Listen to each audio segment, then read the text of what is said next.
Hey everybody, hope you're doing well. I once again really appreciate all the support on the 2 repo videos I've released. I really enjoyed making those and I love including the little bits of gameplay. It's going to be a little bit before the next one as my friends and I are currently trying to get deeper into the game. I know there's some stuff in the later levels that only appears then, and I'd really like to get some footage of that before I make another follow-up, but it is on the way. We're back to our regularly scheduled program of Life is Strange content, since that is what most of you are here for. This is sort of a shorter update on the state of the series because of some recent news that has come to light about Life is Strange Double Exposure, and it's concerning for the future of the series. Users on the Reset Era forums pointed out something that was said by Square Enix's president during a recent financial meeting. Basically, it's just sort of a meeting with those involved in the company, sort of a closed thing where they talk about the recent successes and also the financial state of the company, so how games did, how they're selling, what is next for the company. Most people are focused on the fact that it appears that Final Fantasy XVI only sold somewhere between 500,000 copies and 1 million copies last year.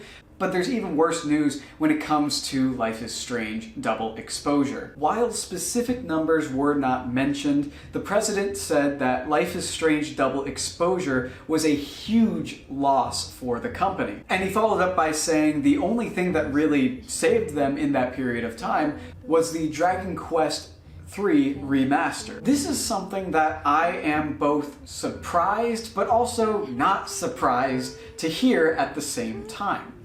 In a video a while back where I talked about what was next for the series, I discussed the financials of Life is Strange Double Exposure as well as Life is Strange True Colors. We basically came to the conclusion that both games sold about the same. Life is Strange True Colors did turn a profit and was a decent success, and Life is Strange Double Exposure sold about as well as True Colors. So at the time, I thought that, okay, Double Exposure was a moderate success, and that it may not have reached the expectations of Square Enix because they went through all this effort of having Max come back, and they had a very big marketing campaign. And really, it seemed like they were banking on Max Caulfield's return, bringing new life to the series and making this a huge hit. However, as we know, the reviews for the game were split. Critics loved it. At first, a lot of fans were a little disappointed because they felt that the Bay versus Bay kind of aspect of the first game was not respected because Chloe does not appear, and there really isn't much in terms of returning characters from the original. And that is something overall I have to agree with. Not necessarily that Chloe wasn't mentioned, because I've made my opinions on Chloe and that relationship very clear. I don't think they would have lasted. I think that if you want that kind of thing, you go to the comics. However, I do think that the game was clearly meant to take place in a world where Arcadia Bay was saved and Chloe was sacrificed, and it was more of an afterthought to, oh, what if the player did the other thing? But there were also many valid criticisms for the game in terms of its story as well as its ending, where it clearly tries to set up sequels and some sort of overarching plot throughout multiple games in the future.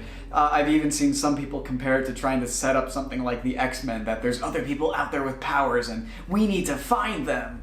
Which I don't necessarily hate, however, I know that myself and many other fans like that Life is Strange has loose connections, but having one giant narrative for all of the games to feed into feels a little, not corny, but a little not true to Life is Strange. But for it to be called a huge loss by the president of the company, that's a big deal.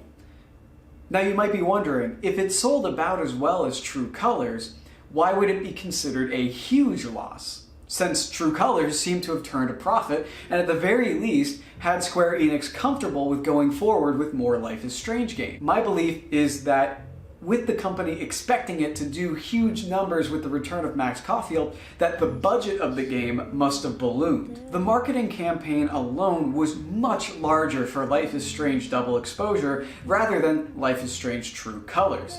They put in a lot more money and a lot more time for interviews with the actors, commercials, online advertisements. They spent a lot of money trying to draw people in, saying, guys, look, Max is back. Guys, look, Max is back. And I think that combined with just the game itself costing more money because it is what I would consider to be a bigger game than True Colors, the budget was just larger. And that's something that we don't really get to know about, especially with a company like Square Enix, versus like in films where before something like The Electric State even released, we knew it was worth $300 million plus plus marketing. So all that to say, with the increased expectations of the return of Max Caulfield, the cost of the game went up, and that's why when it performed about as well as True Colors, it was considered a huge failure. And it's very clear that they expected more from this and planned sequels, with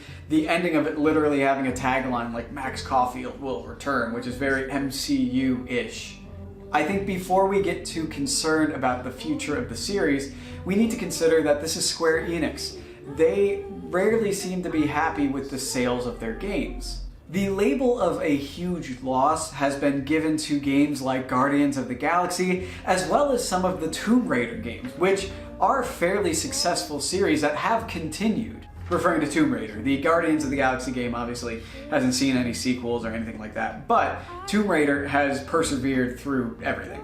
So this really brings up the question, is this the end of Life is Strange? Because of the huge financial failure, because of the expectations that it failed to meet, as well as critical fan reception?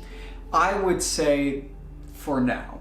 What I mean is that we might see a sort of dialing back of the content.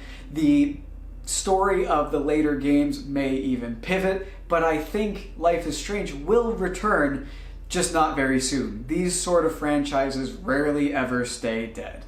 So thank you so much for watching. I know this was a shorter, more of a news update kind of video. I hope you enjoyed it either way. I appreciate every single one of you for watching, and I hope you have a good morning or evening or whatever.